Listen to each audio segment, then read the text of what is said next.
Hola, ¿qué tal? Muy buenos días, tengan todos.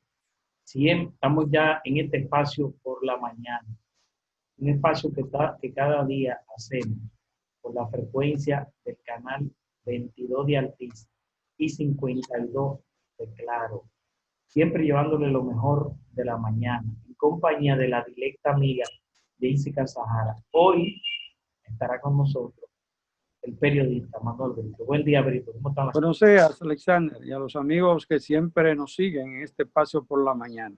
Los lunes hasta los viernes de 8 a 9:30 de la mañana, con las informaciones de los temas más importantes que han ocurrido no solo en la República Dominicana, sino también en el mundo. Así es, Brito. Mira, Brito, Yes. hay un informe de la CEPAL que dice que la economía de estos países, las exportaciones se cayeron un 23% y las importaciones un 25%. En solo en el primero y el segundo trimestre de este año. Y por encima de eso,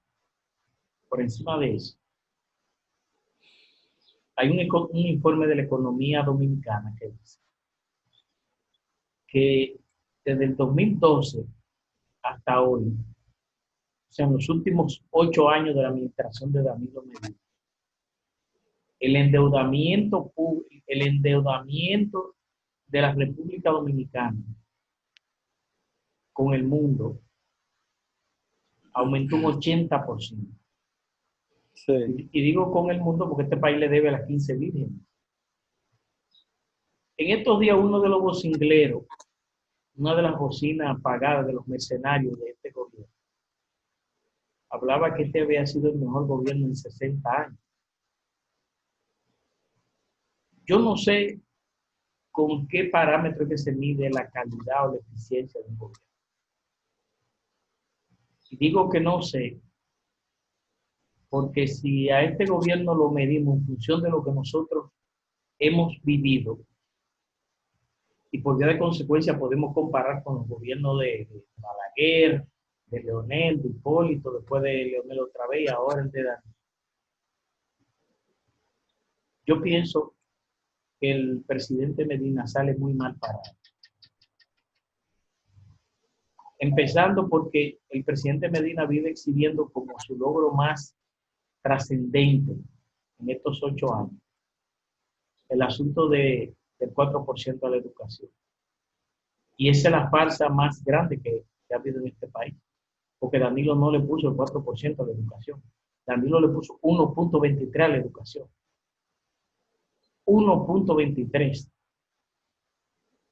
Es una farsa. Eso de que Danilo completó el 4% que decía la ley que había que invertir en la educación. Completó, pero no puso el 4%. ¿Cuál es otro logro de Danilo?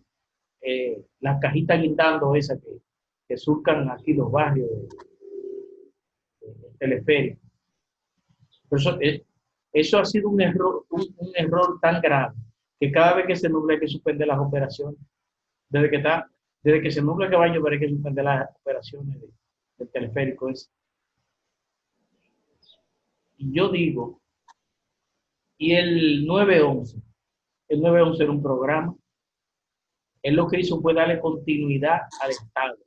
Eso del 911, eso venía, creo que desde la administración de Balaguer. Los países desarrollados que sus nacionales visitan estos países habían estado recomendando la creación de un modelo de 911, no tanto para proteger a los dominicanos, sino proteger a sus ciudadanos cuando estén aquí en la República Dominicana. O sea que ese proyecto, aunque Danilo lo ejecutó, tampoco fue una iniciativa de él. La única iniciativa que Danilo tuvo en estos 8 años y que completó fue la cosa esa del teleférico. Pero después Aquí yo no sé cuál fue la iniciativa de ese gobierno. En fin y al cabo, lo que dice ese informe de la CEPAR es que este país está descricajado, porque por un lado se cayeron las importaciones, se cayeron las exportaciones, y por el otro estamos casi en un 100% más endeudado de 8 años. Bueno, la verdad es que una de las actividades como antorcha, como bandera a levantar y a correr como pajuil a exhibirla de estas autoridades, y de manera muy particular las visitas sorpresas. Y la verdad es que dejó algunas huellas y pudo haber sido un programa exitoso, un programa que pudo haber estado revestido de transparencia, no de populismo, no revestido de resolver problemas personales, no haber estado, para ser exitoso, revestido de que los funcionarios que tenían que ver con las visitas sorpresa de manera directa en lo que por la naturaleza del servicio, el apoyo, el financiamiento y localizar proyectos en el campo y a pequeños y medianos productores, eso no hubiera estado con una lupa de los funcionarios envueltos en estas instituciones para hacer negocios y para manejar la situación que ha dado como resultado. Y no está hablando una persona que está vinculado directamente al sector, que puedo en el programa ahora mismo llamar de todas las regiones a cooperativistas, a representantes de federaciones, de asociaciones campesinas, de productores de cualquier área. Y la verdad es que te van a dar una opinión que en el tiempo y en el espacio, la mayoría de estos proyectos al día de hoy se fueron a pique, quebraron, no tuvieron la consistencia de lo que era un proyecto con la intención y con la necesidad que estas organizaciones, estos medianos y pequeños productores en el campo tenían. Y se festinó, se hizo un botín de guerra ahí, en gran medida. Y por eso es, óyeme, que debió haber sido una buena oportunidad, que ese expediente que presentó el ingeniero, el ingeniero, el encargado de Agricultura del PRM, España. España, debió haber sido una gran oportunidad para que el país, con un sector tan noble y tan sensible como el sector agropecuario, pudiera haberse dado banquete y que hubiera existido un juicio oral y contradictorio con la denuncia y las acusaciones que él hacía con respecto a las visitas sorpresas.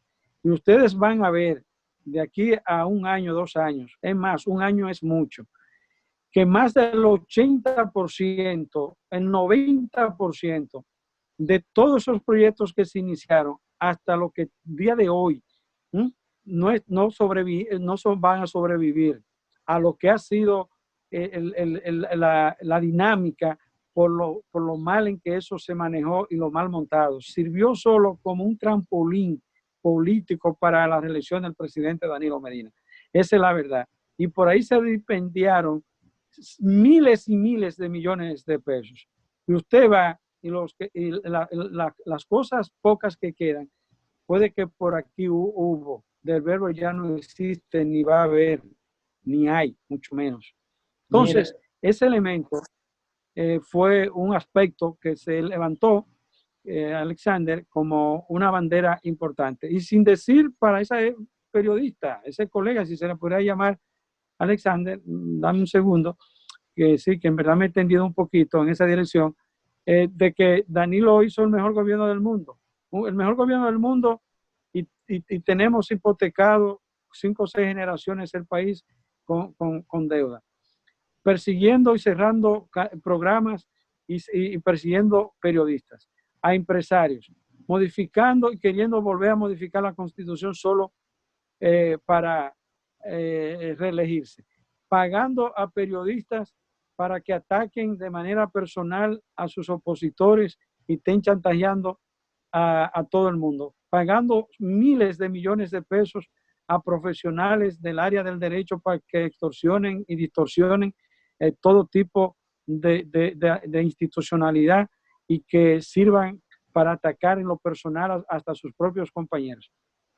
Ese es un buen modelo. Bueno. Que le dé para allá ese, que lo felicito, si ese es el tipo de país que quiere ese. Lo que pasa, Brito, que pasar de pedigüeño de artistas a un magnate que tiene cuenta en Miami, en Nueva York, en Colorado, y todas esas cosas, como dice él en el programa que trabaja, él piensa en función de su bienestar, él cree que ese bienestar personal de él. Ese mismo Alexander, yo estaba en Miami, oye lo que te voy a decir, y él este programa lo ve, lo va a saber, y somos amigos, pero también lo mucho Dios lo ve. Y andaba yo con Roberto Salcedo, yo como encargado de comunicación cuando él aspiraba, cuando compitió con Peña Gómez. Y nosotros en Miami organizamos una actividad, conferencia, cena, pro recaudación de fondos. Previo habíamos ido al Palacio y habíamos obtenido una reunión con el presidente Fernández, que también ve este programa y recordará cuando lo visitó Roberto Salcedo, Flavia García, la esposa de Euclides Gutiérrez Félix, y Alma Fernández, y un servidor Manuel Brito. Y allá en Miami, que nosotros fuimos a esa conferencia, asistió ese amigo periodista y me periodista dijo... no, ese es lo que usa inglés, él no es periodista. ¿Ah? Que él no es periodista, es lo que uno de esos mercenarios, ¿no? Sí, de comentarista de farándula y bregaba con el área farándula, pero es un trabajo digno, no podemos de manera despectiva. Pero bueno, el asunto es que en la dirección que tú estás hablando, decía él que él iba para República Dominicana porque había venido a Miami por una situación económica y que allá le estaba pasando mal y que no, nosotros vamos a ganar la alcaldía, nosotros te vamos a garantizar allá un espacio, nosotros queremos hombres como tú en República Dominicana tirando para adelante. Y fíjate, hoy es una de las personas más ricas del área de la comunicación. Cuando hablamos del área de la comunicación, no estamos hablando de comunicadores, no estamos hablando de periodistas, estamos hablando incluyendo los dueños de estaciones radiales, de televisión y de periódicos. Mira, Brito, por otro lado, el secretario para Asuntos Hemisféricos de los Estados Unidos, Michael Kozak, dice que Estados Unidos le pidió a la justicia de estos países, del Caribe, que tomen acción contra quienes aceptan soborno en las contrataciones públicas. Dice él que la corrupción ha sido un freno al desarrollo y la prosperidad de estos países. Dice que Estados Unidos tiene años trabajando para mejorar las oportunidades de prosperidad de los dominicanos y ha invertido miles de millones de dólares en programas de desarrollo y que todo eso se lo ha llevado a la corrupción. Por lo tanto, Estados Unidos le pide a la justicia de estos países, incluyendo a la República Dominicana, que castigue a los corruptos, que castigue a los que cargan con el erario y dejan en la peor pobreza a estos pueblos.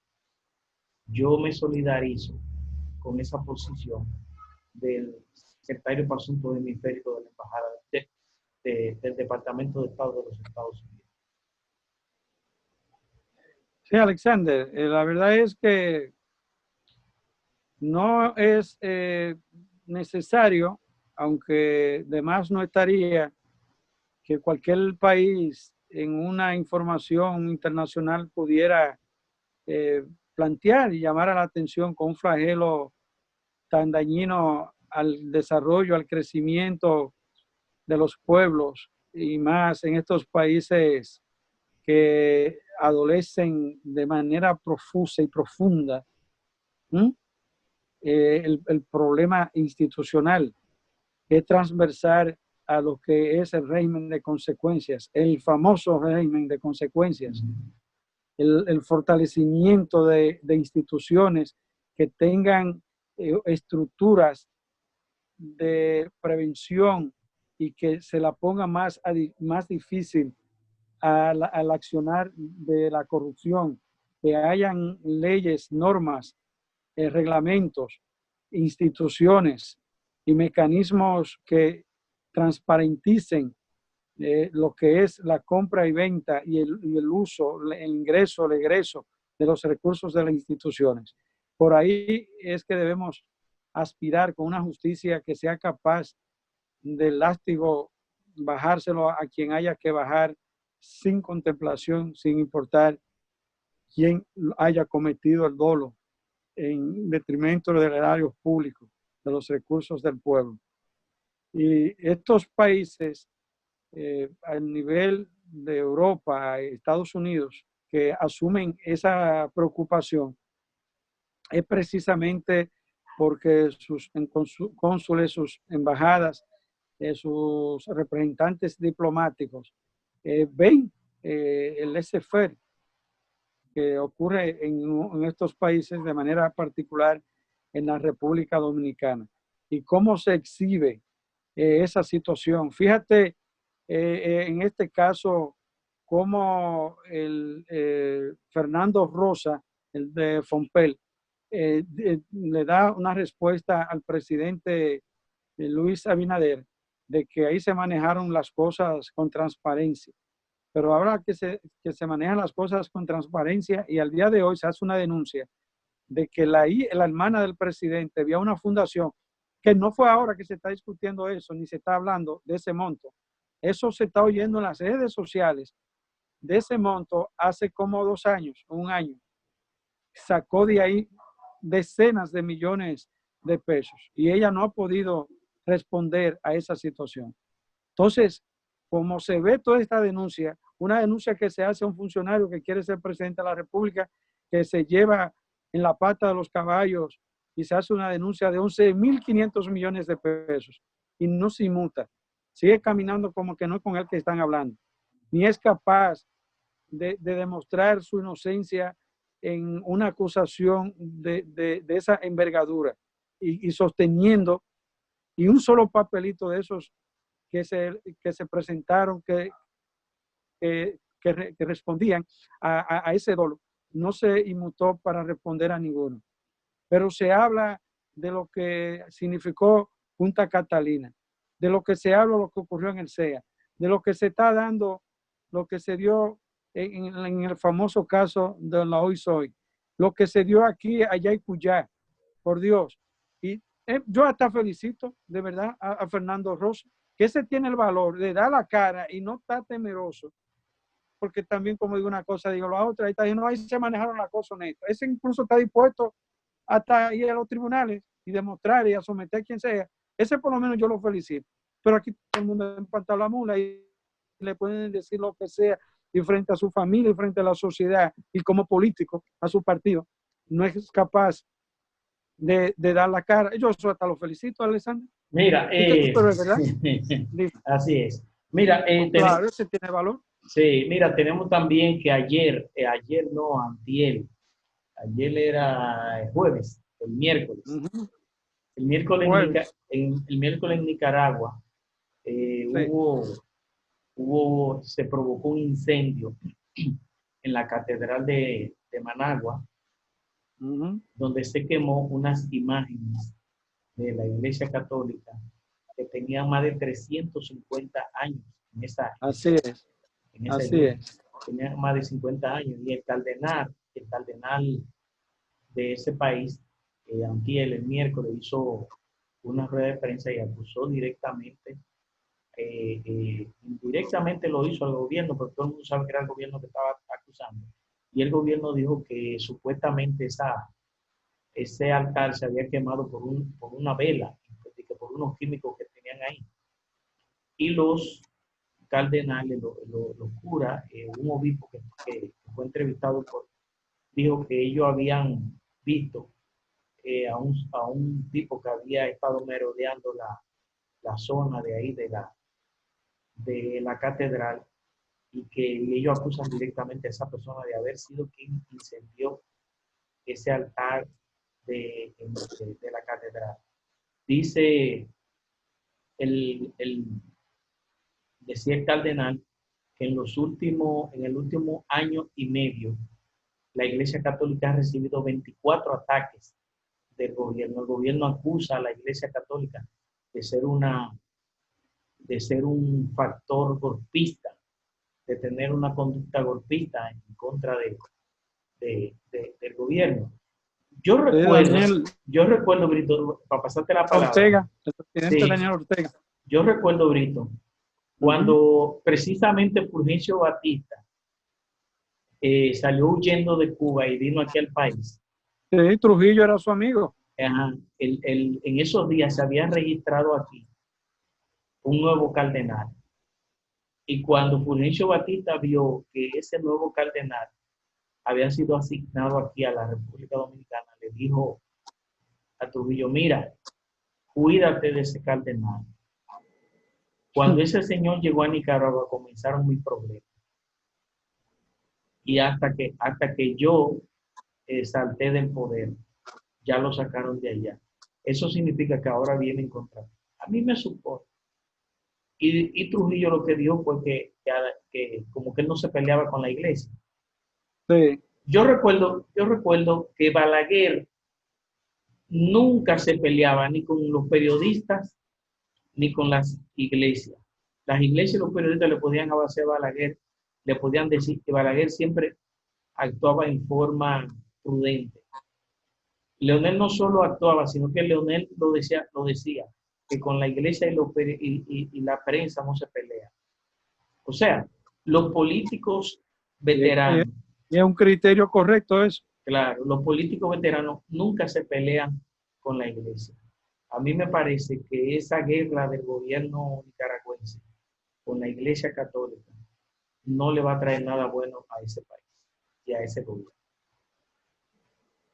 No, la verdad es que tú sabes que esos esquemas de gobierno, con la presión que están en la coyuntura en que están sobreviviendo con la presión internacional, llega a un momento que no controlan una serie de variables y ven fantasmas hasta donde no hay, en aras de cerrar y cuidar su sobrevivencia. Más que no es innegable que históricamente Estados Unidos ha usado la iglesia en lo que han sido las conspiraciones y de tutanar cualquier gobierno, sea de derecha o sea de izquierda, cuando no le conviene, ver la iglesia como la entidad más efectiva a los fines de socavar la base popular de los gobiernos, por lo que significa el impacto emocional, el impacto cultural, el impacto de culto de lo que es la creencia de los ciudadanos de estas sociedades en Dios y en una determinada corriente religiosa. Entonces, por ahí siempre se ha usado. Fíjate lo que ocurrió en el 1962 con el profesor Juan Bosch, al punto que se fue a un debate con el padre Láutico García, porque en ese momento se sustentaba y él decía que Juan Bosch era comunista, y eso llevó a ese debate para Juan Bosch demostrar de que él no era comunista. Entonces, así se ha usado en otros países y más de manera particular Estados Unidos. Es una guerra, como muy bien tú has dicho, que tiene el presidente de Nicaragua, Daniel Ortega, con la iglesia, siente una presión que él entiende que la iglesia se está prestando a conspirar contra el gobierno. Él ha enfrentado la iglesia, ha hecho, hemos visto declaraciones en esa dirección de indicarle a la iglesia que esté involucrada